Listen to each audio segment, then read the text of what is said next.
Alors, je suis maintenant avec Cyril Dion, directeur de l'ONG Colibri, Mouvement pour la Terre et l'Humanisme. Cyril Dion, bonjour, merci. Merci de vous prêter au jeu. Avec plaisir. Alors, depuis un peu plus d'un an, on vous voit énormément. On voit énormément la campagne Tous candidats. Est-ce qu'on peut, un an après, la grande campagne officielle, est-ce qu'on peut commencer à en tirer des enseignements et quelle portée toute cette campagne peut avoir? Et c'est évidemment relié au débat sur les réseaux, sur les mouvements citoyens. Alors en fait, on a lancé effectivement une campagne qui s'appelait Tous candidats juste avant les élections présidentielles en 2012, qui s'est arrêtée en fait au moment des élections présidentielles parce qu'on s'est servi du temps médiatique des élections pour passer un message qui était un petit peu différent, qui était de dire finalement si vous voulez participer à changer la société, il ne va pas suffire de voter à droite ou à gauche, mais il va falloir que chacun d'entre nous participe à construire la société de demain au quotidien.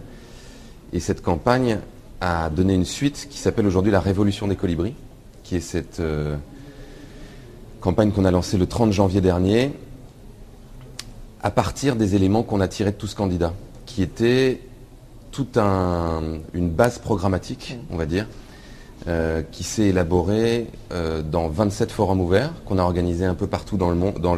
En France d'abord. N'exagérons rien, en France. Un jour.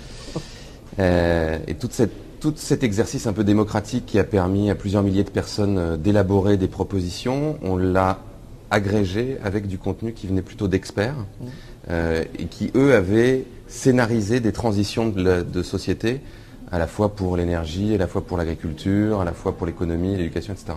Et à partir de ça, on a construit une sorte de programme, de plan de vol, on pourrait dire, citoyen, qui s'adresse à la fois aux élus européens et nationaux, à la fois aux entreprises et à la fois à tout un chacun pour dire si on veut participer à transformer l'agriculture, voilà ce que les élus peuvent faire, voilà ce que les entrepreneurs peuvent faire, voilà ce que les citoyens peuvent faire.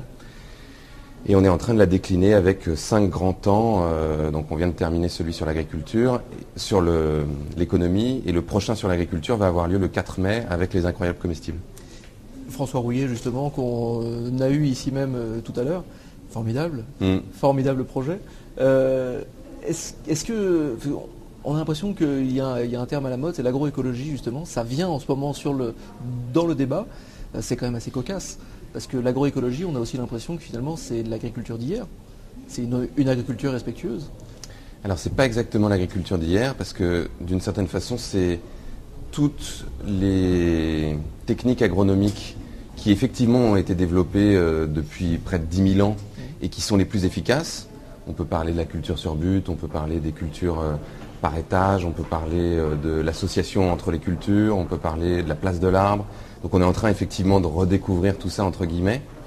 Mais tout ça a été amélioré par tout ce qu'on a pu découvrir et ce que la science moderne a pu nous faire comprendre du vivant pour raffiner, par exemple, les agriculteurs, il y a un certain nombre de décennies, pratiquaient la fermentation ou l'enrichissement des sols par le fumier. Aujourd'hui, l'agroécologie, notamment, mais la permaculture aussi, propose des méthodes de compostage qui sont beaucoup plus élaborées, où on va, c'est Pierre Rabhi qui donne toujours cet exemple-là, notamment quand il fait des formations au Maroc, qui dit finalement c'est faire du compost, c'est comme cuire le tagine. C'est-à-dire que si on ne cuit pas le tagine, on va avoir du mal à le digérer, et ça c'est le fumier qu'on met tel quel sur le sol. Si on le composte, et donc on met en branle tout un processus qui va permettre à cette matière d'être beaucoup plus facilement assimilable pour le sol, on va l'enrichir de façon beaucoup plus efficace. D'accord. On avait une question sur Facebook, une question autour de tous ces mouvements citoyens qui prennent de l'ampleur en ce moment. Il y a donc les colibris, il y a également les entreprises humaines, les entrepreneurs d'avenir, enfin énormément de mouvements. Est-ce qu'il peut exister une sorte qu'on appelle ça un collectif, un transmouvement? Est-ce qu'il y a la possibilité justement pour peser beaucoup plus dans le débat, d'être plus forts tous ensemble?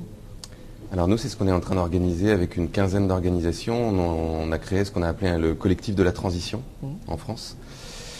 Et le premier rendez-vous de ce collectif va être le 24, 25 et 26 mai à Cluny, dans un festival qui est à sa 2e édition, où on va proposer à la presse une déclaration commune d'intention pour dire exactement ça. D'accord. Tous ces mouvements, donc il y a le mouvement des villes en transition, il y a Enercop, il y a la NEF, il y a le mouvement des AMAP, il y a Terre de Liens, et de dire qu'il est temps aujourd'hui que chacun d'entre nous participe justement à donner plus de puissance à un mouvement social et citoyen beaucoup plus vaste que celui que chacune de nos organisations peut représenter. Toute dernière question et je vous libère. Cette Université de la Terre, qu'est-ce qu'elle vous inspire? C'est toujours un moment de rencontre et de rassemblement très, très stimulant. Enfin, je voyais Mohamed Younous tout à l'heure ou un peu Patrick Vivray à l'instant. C'est des gens qui nous inspirent. Et je pense que les gens viennent là pour se recharger, pour se sentir émus, pour se sentir inspirés par des personnes qui leur donnent de l'énergie pour continuer à faire tout ce qu'ils font au quotidien. Et on a besoin de ça aussi. On en a besoin. Merci beaucoup Cyril Dion. Merci à vous.